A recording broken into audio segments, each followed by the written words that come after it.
Welcome, everybody. I'm Dr. Andrea Christian Parks. Welcome to my channels. I am here to talk to you today about GLP-1 agonists or GLP-1 drugs.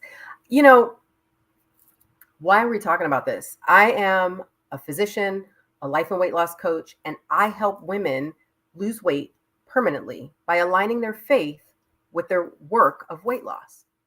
It's all mental work.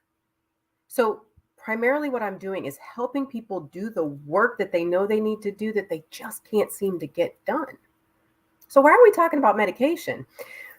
Let me back up a little bit. I've had some colleagues say to me, you should just prescribe Ozempic, Wegovy, all of those medications. And I thought, I'm not going to do that.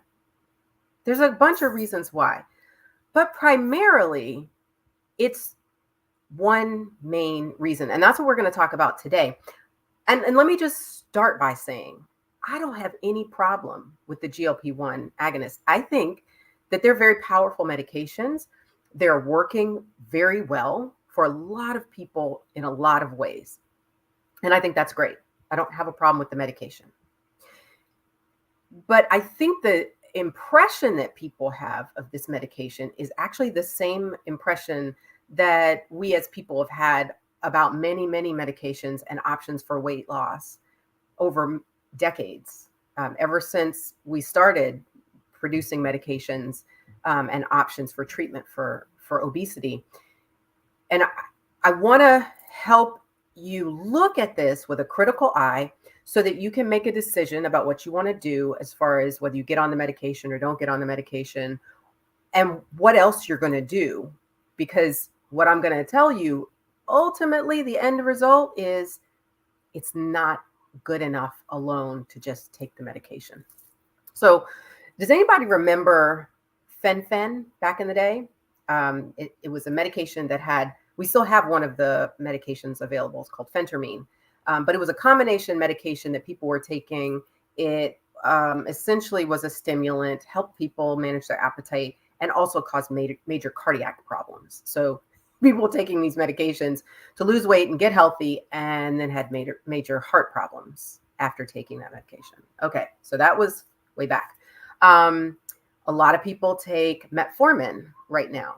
And at some point, I'm going to do comment below. Let me know if you want to hear a video. I'm going to talk about, why is the weight and diabetic medication, why are these connected? What does this have to do with anything? Why does this get better why does our diabetes or our insulin resistance or our PCOS and all those sorts of things get better when we do these medications? What is the connection? I can talk about that. And so then, the next big trend after fen-phen, there's been many things that have kind of popped in and out. People have done forever, all kinds of green tea extracts and all kinds of supplements, ginseng or other things that are supposed to rev up the metabolism and help people lose weight that way. So that was another big trend for a while. Coffee bean extract was another one. And so then we got into all the weight loss surgeries. Weight loss surgery was the biggest thing ever. And it started out with really big weight loss surgery, what's called a Roux-en-Y, gastric bypass. Big surgery, made the stomach pouch this small, routed the small intestine around, basically took away your ability to absorb a lot of your nutrients from foods, put you on supplements forever, but resulted in major weight loss and reversal of disease, including things like diabetes. And then there were all these variations of weight loss surgeries that happened. There were a gastric sleeve that was created, and then there was this little balloon that was less invasive because it was put in around the stomach pouch, and just you could blow it up and restrict the amount of food that could go in the stomach, but it didn't actually require removing a big piece of the stomach. So a lot of people did any or all of those, not in the same person, but all those surgeries were available and people have done them. And then what you find out is that even though people have the weight loss surgery, a lot of people gain weight back. Immediately they lose a lot of weight, and it's very dramatic and it's very exciting. And then they gain it back and you wonder, well, how did that happen? We had surgery here. Why did this happen? Well, because you can cheat a bypass. There's ways to eat large amounts of calories, even with a really small stomach pouch. And the major problem that has happened with all of these methods is that the mental change that needs to happen, the way we think about and approach food, the psychological work that needs to go on in the background wasn't happening for a lot of people. The most successful people with weight loss surgery are people who actually went into a behavior support kind of program along with surgery. The surgery alone wasn't, it's effective to a degree. And for a lot of people, they lost a good amount of weight.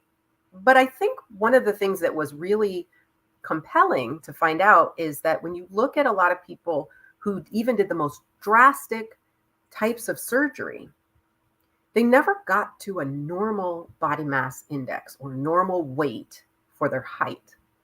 And that is discouraging because for what most of us are trying to go for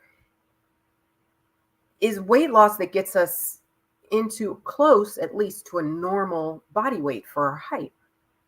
And so a lot of people had surgery, and medically speaking, a lot of things got better. People came down off of their hypertension medicines or high blood pressure medicines, taking less medicines for their diabetes, or maybe got off of medications, but not usually all of them, unless they really got down to a normal body weight for their height.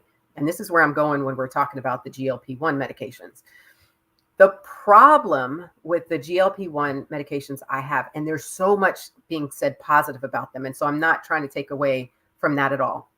There's so much good information that's coming out, so much benefit that's coming out, and I am not against them. I want to say that again. I am not against GLP-1 medications. My problem with them, and this is why I do the work I do, is that the truth of what's coming out in the data right now, and maybe this will change, but right now what it's saying is that people who go on GLP-1 medications lose about 5 to 10% of body weight. Now, there was a study that was done on Ozempic. Now, Ozempic is one of the most well-known GLP-1 medications popularly. Ozempic, there were a study done of people who did Ozempic alone and then Ozempic plus lifestyle changes, eating, changing their diet, exercising, doing other things other than just taking the medication. The people in that study, the ones who took just the Ozempic alone, lost somewhere around 5, maybe 10 pounds, which is not nothing. It's absolutely good. All weight loss, if you're needing to lose weight, is a good thing. But the people who were actually doing the lifestyle changes plus Ozempic lost way, way, way, way more weight, somewhere on the order of like 33 pounds. So this is why I'm not a fan of just saying, oh yeah, just take Ozempic, Wegovy, any of those medications, because alone, they do not give you the change that you want. The change that you want is, for most people, bigger than 5 or 10 pounds. Because if you just have 5 or 10 pounds to lose, you may not qualify for the medication because you don't have enough to lose. Plus, you need another medical problem to be considered a candidate for the medication, at least by the guidelines. And then if you have a lot of weight to lose, here's the other part. If you have a lot of weight to lose, 70 pounds, 80 pounds, 90 pounds, the medical view is maybe you should have weight loss surgery and not use the GLP-1 medication. That's the medical view.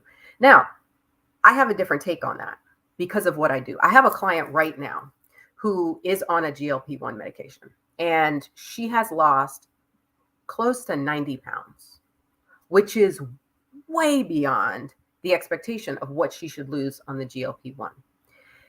The difference is the work she does with me helps her to do the lifestyle modifications successfully, consistently, and for the long term. That's why the mental work of weight loss is so critical. There is no magic to the medication. There's no magic to surgery. There's no magic to any of it. It is an assist, but the major work has to be done by you. You have to be able to eat just enough to be satisfied. You have to eat only when you're hungry. The GLP-1 medications are some of the best tools right now to get your attention in your brain and in your body to when you're actually hungry and when you're full. You get immediate feedback. People talk about nausea, people talk about all kinds of other side effects. That's part of the goal of the medication, is to make you uncomfortable when you overeat. I do that work with people without making them uncomfortable with medications, but also if you are taking the medications, you still have to follow those signals. That's why I teach about God's plan for weight loss. What does the body need? How do you hear the signals for hunger? How do you work with and stop eating when you just want to keep eating the food, but your body says you're done? I just want to read, it actually was a scripture of the day on one of the Bible apps. And I just read it and I thought, oh, this is applicable. Let me put this in here. So let me just read this to you. Today it's Joel chapter 2. And it says, "Even now, declares the Lord, return to me with all your heart, with fasting, weeping, and mourning. Rend your heart and not your garments. Return to the Lord your God, for he is gracious and compassionate, slow to anger, and abounding in love. And he relents from sending calamity." That's Joel 2:12 and 13. And I just want to put that out there because God has a way for you to learn to honor your body, honor him in how you eat and how you stop eating, and get your body to a place that is a comfortable, healthy, normal weight according to his design, with or without GLP-1 medications. And if you want help doing that kind of work, come see me. All you have to do is go to my website and get on www.drandreachristianparks.com, make an appointment for consultation, and let's see if we can work together. The other resource I have for you, for those of you who are looking for, well, what is she talking about? Definitely go. You can watch my videos. You can go and look at some of my old blog posts. You can do all that kind of stuff. But if you're on YouTube and you look me up, Dr. Andrea Christian Parks, you will find right at the top a free workbook that I have that will help you work through some of the mental work that you need to do for weight loss. So lots of resources. We'll keep having this conversation. I want to keep talking about GLP-1s and other hot topics in weight loss and help you get to your goal and where you want to be. I'm Dr. Andrea Christian Parks. Thank you for being here, and I will see you next week. Bye.